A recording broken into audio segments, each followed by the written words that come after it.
Hello, just another quick video here, some more thoughts on mine.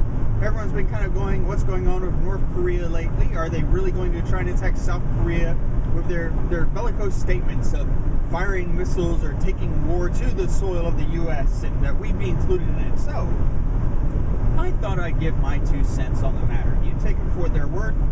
They're probably not going to get you a cup of coffee, even if you did tip it another $5. Coffee's kind of expensive at Starbucks. But anyways, so let's go ahead and talk about this. North Korea has been making these statements, talking about edging on a war. The United States, of course, has basically been doing, and South Korea, in partnership, have been doing these little counter demonstrations, I guess you'd say, to try and get the message across to North Korea that simply talking the talk isn't going to do anything. You know, sending B-2 bombers flying over Korea, stationing some more fighter planes.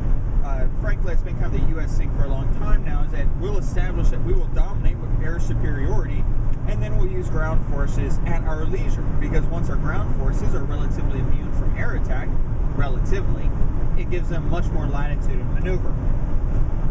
And frankly, someplace like North Korea, yes, we're going to establish air superiority very quickly. But anyone who's paid attention to Iraq or Afghanistan will know that IEDs can make a bad day even when you do have air superiority. So here's what you have with North Korea. North Korea is making these statements, and my personal opinion on this is pretty much as much as it's going to go. You may have some artillery rounds fired. I think it's impossible you could get a very limited troop infiltration into South Korea.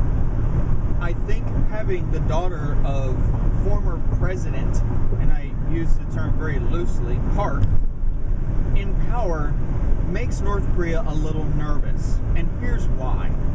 President Park, while, and as I said, using the term loosely here, while he was in power in South Korea, there were all kinds of plots that were hatched of how to infiltrate North Korea and do great damage to the leaders.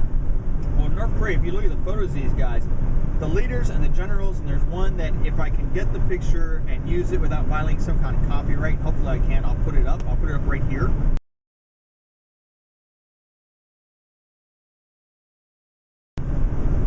These guys are well fed. They're not missing too many meals. The people of North Korea can't say that. So these people, of course, are worried about themselves. When Park, the father, was in power, he was doing things with an eye towards removing the people who were in power in North Korea. So now his daughter's in this seat. Well, the North Korean president, he's in the seat. He's acting a bit like his father, protecting himself, keeping himself in power. So what do they think the daughter of Park is going to do? You know, the situation in the 60s and the 70s was very different. You had the North and South were much more evenly matched, where honestly today, anyone looking at it with an objective eye has to say North Korea, well, frankly, South Korea would wipe the floor with them, especially in partnership with the United States. And now that China doesn't seem to be quite so willing to publicly back North Korea, in fact, it's kind of saying, tone it down, dude, maybe this is about as far as they can go. Maybe they could toe the line a little bit more, but I think the South Koreans they've pretty much had it. That shelling of their citizens and the infiltrations that have happened in the past to try and do assassinations, I don't think they're going to be quite so willing to put up with it. And the North Korean leaders are acting much like their father. So he's assuming, I believe, that Park is going to act like her father, which makes them very nervous. Unfortunately, I don't know any way to move past this because there's very limited interaction between North and South Korea, and basically it's all due to how North Korea treats its citizenry. That the people are there for the good of the state, not the other way around. In the grand scheme, though, I think the North Koreans are not suicidal, and they realize, the people who are running the place, they realize that there is no way for them to win this if they actually keep provoking too much. They can say words, they can put it out in press releases, but if they actually commit themselves to actions, that's where they're going to lose. Because it's not like they can kick off a war and then say, okay, we're sorry, we invite assistance to come in and help. Well, great. Guess who's the first assistance is going to be? It's going to be taking those people out of those positions of authority. And not just, the dear leader, but the generals of the military too. They're not going to have a job. So, what can North Korea do? If they actually go to war, they will lose. If they invite the South in, they lose. All they can do is hope that by being just the right amount of belligerence to keep people off guard and get them back to a negotiating table where North Korea can hope to get some type of concession. But here's my thoughts on this. South Korea has actually supported the last couple of wars, and I think they're a little war weary.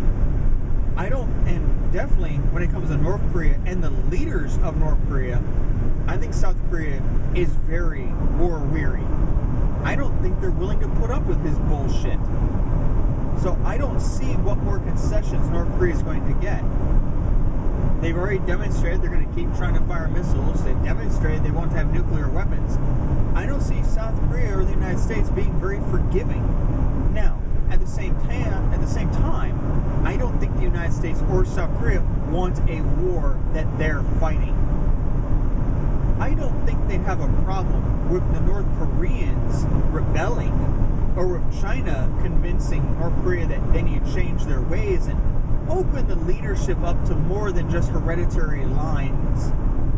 But I don't see South Korea putting up a lot of North Korea's bullshit. So that's just my thoughts on it. I'm not a national advisor or anything, so it's not like my thoughts will carry a lot of weight in certain circles, but just my opinion on the matter.